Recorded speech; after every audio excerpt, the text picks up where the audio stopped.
పూర్తి వివరాలు చూసే ముందు మా ఛానల్ ని సబ్స్క్రైబ్ చేయడం మర్చిపోకండి. శ్రీ గురుభ్యో నమః. శ్రీ మహాసరస్వత్యై నమః. ఓం నమః శివాయ. నారాయణ శాస్త్రి ఆస్ట్రాలజీ ఛానల్ వీక్షిస్తున్నటువంటి ప్రేక్షక మహాశైలకు స్వాగతం, సుస్వాగతం. ఈరోజు మనము 2025వ సంవత్సరం మే 18వ తేదీన ఛాయాగ్రహాలైనటువంటి రాహుకేతు గ్రహాలు రెండూ కూడా వాటి యొక్క రాశి మార్పు జరుగుతున్నది. ప్రస్తుతం రాహు మీనరాశిలో సంచరిస్తున్నాడు. మే 18వ తేదీన కుంభరాశిలోకి ప్రవేశిస్తాడు. అలానే కేతువు ప్రస్తుతం కన్యారాశిలో సంచరిస్తున్నాడు. మే 18వ తేదీన సింహరాశిలోకి ప్రవేశిస్తాడు. అంటే రాహుకేతు గ్రహాలు రెండూ కూడా ఛాయాగ్రహాలు.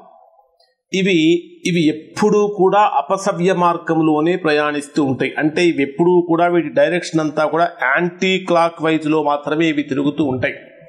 సో అంటే మిగిలినటువంటి గ్రహాలన్నీ కూడా క్లాక్ వైజ్లో తిరుగుతూ ఉంటే రాహుకేతు గ్రహాలు రెండూ కూడా యాంటీ క్లాక్ వైజ్లో తిరుగుతూ ఉంటాయి. జ్యోతిష శాస్త్రం ప్రకారం ఈ రెండు గ్రహాలకి కూడా ఒక విశిష్టత ఉంది. కారణం ఏమిటంటే రెండు గ్రహాలు కూడా పాపగ్రహాలే. రాహువు పాపగ్రహమే, కేతువు కూడా పాపగ్రహమే. కానీ ఈ గ్రహాలు అంటే ప్రాచీన జ్యోతిష్యంలో రాహుకేతు గ్రహాలకు పెద్దగా ప్రయారిటీ లేదు. కానీ ఆధునిక జ్యోతిష్యంలో ఈ రాహుకేతు గ్రహాలకు చాలా అధికమైనటువంటి ప్రయారిటీ ఉంది. అసలు రాహు రాశి మారుతున్నాడు. ఒక రాశిలో రాహు 18 నెలలు అంటే 1.5 సంవత్సర పాటు ఒక రాశిలో ఉంటాడు. అంటే ప్రస్తుతం రాహు కుంభరాశిలోకి ప్రవేశిస్తున్నాడు. అంటే కుంభరాశిలో దాదాపుగా 18 సంవత్సరాల తర్వాత మరలా కుంభరాశిలో ప్రవేశిస్తున్నాడు. అలానే కేతువు 18 సంవత్సరాల తర్వాత సింహరాశిలోకి ప్రవేశిస్తున్నాడు. ఒక రకంగా అంటే జ్యోతిష శాస్త్రంలో రాహుకేతు గ్రహాలకు రెండింటికి కూడా స్వక్షేత్రాలు లేవు. కానీ కొన్ని గ్రంథాలలో మాత్రము రాహుకు కుంభరాశి స్వక్షేత్రం అని, అలానే కేతువుకు సింహరాశి స్వక్షేత్రం అని తెలుస్తున్నది. అలానే రాహువు వృషభ రాశిలో ఉచ్చస్థానాన్ని పొందుతాడు. అలానే వృశ్చిక రాశిలో నీచ స్థానాన్ని పొందుతాడు. మనకు రాహు ఎటువంటి ఫలితాలు ఇస్తాడు అని తెలుసుకోవటానికంటే ముందు అసలు రాహువు ఎలాంటి గ్రహము, అసలు రాహువు యొక్క క్యారెక్టర్ ఏంటి అనేది కనుక తెలుసుకుంటే ఏ రాశి వారి మీద రాహువు యొక్క ప్రభావం ఏ విధంగా ఉంటుంది, ఎటువంటి పరిహారాలు చేసుకోవాలనే విషయం మనం తెలుసుకోవచ్చు. అలానే కేతువు కూడా ఎటువంటి గ్రహము అనేది తెలుసుకోవచ్చు. ముందు రాహు గురించి తెలుసుకుందాం, ఆ తర్వాత కేతువు గురించి ఒక ప్రత్యేకమైనటువంటి వీడియోలో తెలుసుకుందాం. మనకు ఉండేటటువంటి నవగ్రహాలలో రాహువు ఛాయాగ్రహం అని చెప్పుకున్నాం. ఈ రాహువు ఇది స్త్రీ గ్రహం. అంటే మనకి పురుష గ్రహాలు స్త్రీ గ్రహాలు అని ఉంటాయి. ఇది స్త్రీ గ్రహం. ఎప్పుడూ కూడా రాహువు మనకు అపసవ్య మార్గంలోనే ప్రయాణిస్తుంది. ఇప్పుడు మేషం నుంచి మీనంలోకి, మీనంలో నుంచి కుంభంలోకి, ఈ విధంగా ప్రస్తుతం మీనరాశిలో సంచరిస్తున్నాడు. కాబట్టి మీనరాశి నుంచి కుంభరాశిలోకి ప్రవేశిస్తాడు. అంటే వెనక్కు నడుస్తూ ఉంటాడు. రాహువు యొక్క నక్షత్రాలు ఏమిటంటే ఆరుద్ర, స్వాతి, శతభిషం. ఈ 3 నక్షత్రాలు కూడా రాహువుకు సంబంధించినటువంటి నక్షత్రాలు. ఎవరైతే ఈ 3 నక్షత్రాలలో జన్మిస్తారో అంటే ఆరుద్ర కానీ, స్వాతి కానీ, శతభిషం, ఈ 3 నక్షత్రాల్లో కనుక జన్మిస్తే వారి జీవితకాలం అంతా కూడా రాహు మహర్దశతోటే వారి జీవితం అనేటటువంటిది ప్రారంభమవుతుంది. ఈ రాహు మహర్దశ కాలం అనేటటువంటిది 18 సంవత్సరాలు. సహజంగా రాహు యొక్క రాశి మార్పు జరిగినప్పుడు ఎవరికైతే రాహు మహర్దశ జరుగుతూ ఉంటుందో వారి మీద కొద్దిగా ఎక్కువగా ప్రభావం అనేటటువంటిది కూడా కనిపిస్తూ ఉంటుంది అని చెప్పాలి. అలానే జనరల్గా రాశిచక్రంలో రాహుకి స్వక్షేత్రం అనేటటువంటిది లేదు. కానీ కొన్ని శాస్త్రాలలో మాత్రము రాహుకు కుంభరాశి స్వక్షేత్రం అని తెలుస్తుంది. అంటే రాహు ప్రస్తుతం కుంభరాశిలోకి ప్రవేశిస్తున్నాడు. రాహు వచ్చేటప్పటికి వృషభ రాశిలో ఉచ్చ స్థానాన్ని పొందితే వృశ్చిక రాశిలో నీచ స్థానాన్ని పొందుతాడు. అయితే ఈ రాహువుకి అంటే ఆధునిక జ్యోతిష్యం అనేటటువంటిది రాహువుకు అధికమైనటువంటి ప్రాధాన్యత ఇస్తుంది. ఎందుకంటే మనకి ఆ రోదశలో ఉండేటటువంటి వాటిలో అంటే ఈ రోదశలో ఉండేటటువంటి వాటిలో కొన్ని సందర్భాలలో రాహువు రవిని కనపడకుండా చేస్తాడు. దానినే మనం గ్రహణము అంటాము.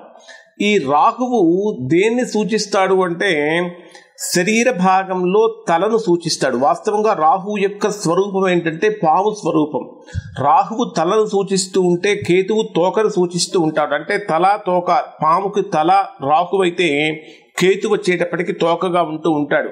ఈ రాహువు అంటే ఈ రాహువు అనేటటువంటిది కొన్ని ప్రధానమైనటువంటి విషయాల గురించి కనుక మనం తెలుసుకుంటే, రాహువు తమో గుణ ప్రధానుడు. మనకి 3 రకాలైనటువంటి గుణాలు ఉంటాయి: సత్వగుణము, రజోగుణము, తమో గుణము. సత్వం అంటే చాలా ధర్మబద్ధంగా ఉండటము, శాంతి మార్గంలో ప్రయాణించడము, సత్యభాషణం చేయటము, ఇవన్నీ కూడా సత్వగుణానికి సంబంధించినటువంటివి. రజోగుణం అంటే రాజులకు ఉండేటటువంటిది అహంకారము, పౌరుషము, పరాక్రమము, ఇవన్నీ కూడా రజోగుణానికి సంబంధించినటువంటి.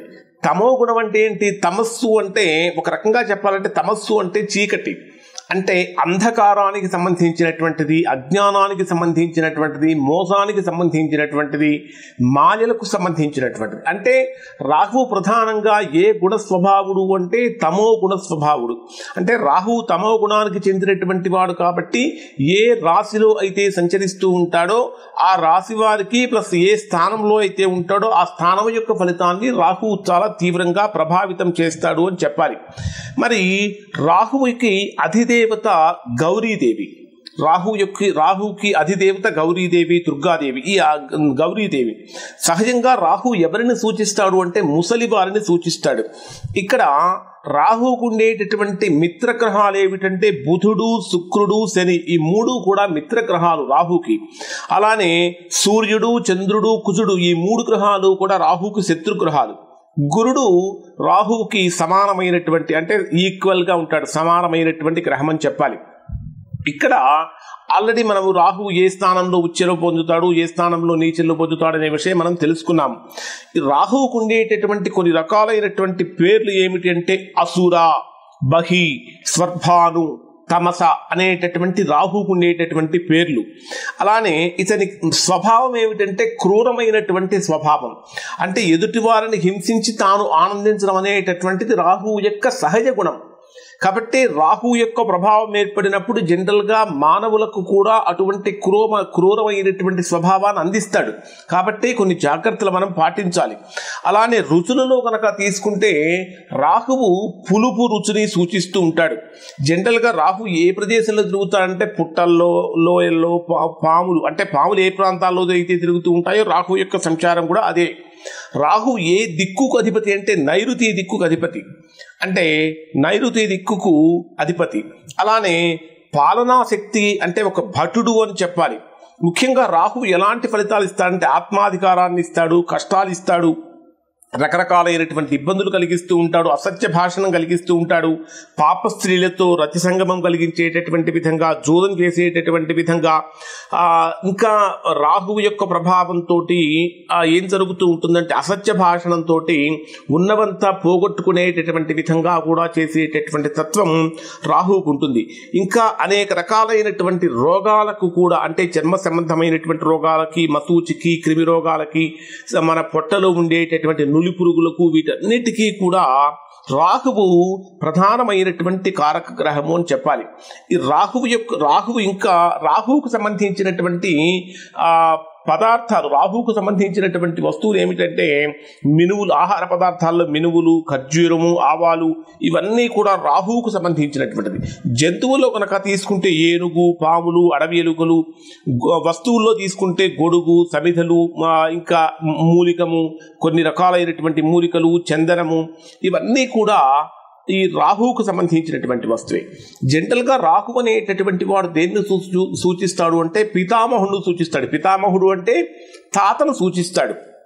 అంటే రాహు యొక్క ప్రభావం వచ్చినప్పుడు ఏం జరుగుతుందంటే జనరల్గా మనుషులు ముఖం అనేటటువంటిది కళావిహీనంగా మారిపోతూ ఉంటుంది, శ్వాస సంబంధమైనటువంటి సమస్యలు కలుగుతూ ఉంటాయి, భాష కూడా సక్రమమైనటువంటి మార్గంలో ఉండదు, అసత్య భాషణం కలుగుతూ ఉంటుంది, కొన్ని భ్రమలకు లోనవుతూ ఉంటారు, లేనిది ఉన్నట్టుగా ఊహించుకుంటూ ఉంటారు, గాల్లో మెడలు కడుతూ ఉంటారు, ఎక్కడెక్కడో జీవిస్తూ ఉంటారు. అంటే వాస్తవానికి దూరంగా బ్రతికేటటువంటి విధంగా చేసేటటువంటి శక్తి కూడా రాహువుకు ఉంటుంది. అలానే జూదాల్లో పాల్గొంటూ ఉంటారు, పాప క్రీడల్లో పాల్గొంటూ ఉంటారు, ఇంకా రకరకాలైనటువంటి చెడ్డ పనులు చేయటానికి కూడా రాహువు ప్రధానమైనటువంటి కారక గ్రహం. జనరల్గా రాహు మహత్యం జరుగుతున్నప్పుడు కానీ లేదా కొన్ని స్థానాలలో రాహువు యొక్క ప్రభావం ఉన్నప్పుడు కానీ వీరి యొక్క వృత్తి ఏ విధంగా ఉంటుందంటే విష సంబంధమైనటువంటి రసాయనాలు తయారు చేసేటటువంటి సంస్థల్లో పనిచేయటం కానీ, పాములు పట్టడం కానీ, భూత వైద్యాలు చేయటం కానీ, అంటే భూత వైద్యాలు అంటే చేతబడి ఇట్లాంటివి చేయటం కానీ, శ్మశానాల్లో పని చేయటం కానీ, నాగపూజలు చేయటం కానీ, దొంగతనాలు చేయటం కానీ, వైద్యశాస్త్రానికి సంబంధించినటువంటి విషయాలకు కానీ, గారడీ విద్యలు చేయటం కానీ మొదలైనటువంటివన్నీ కూడా రాహువు యొక్క కారణంగా జరుగుతూ ఉంటాయి. అలానే రాహువు కనుక అంటే గోచార రీత్యా రాహు శుక్రుడితో కలిసినప్పుడు సినిమా రంగంలో మంచి అవకాశాలు రావటం కానీ, నాటక రంగంలో కానీ, అడ్వర్టైజ్మెంట్ రంగంలో కానీ కలగటం అనేది జరుగుతుంది. అలానే రాహువు కనుక బుధుడితో కనుక కలిసి ఉన్నట్లయితే మంచి విద్యలో అనుకూలత కలగటం కానీ, అలానే శనితో కనుక కలిసినప్పుడు మోసపూరితమైనటువంటి పనులు చేయడం కానీ, గురువుతో కనుక కలిస్తే కపట గురువుగా మారటం కానీ, లేదా జైళ్లు కానీ, క్రిమినల్ కేసులు కానీ, కోర్టులు కానీ ఇట్లాంటి మొదలైన సమస్యలు కలిగించడం కానీ ఇవన్నీ కూడా రాహువు యొక్క కారకత్వాల వల్ల జరుగుతూ ఉంటాయి.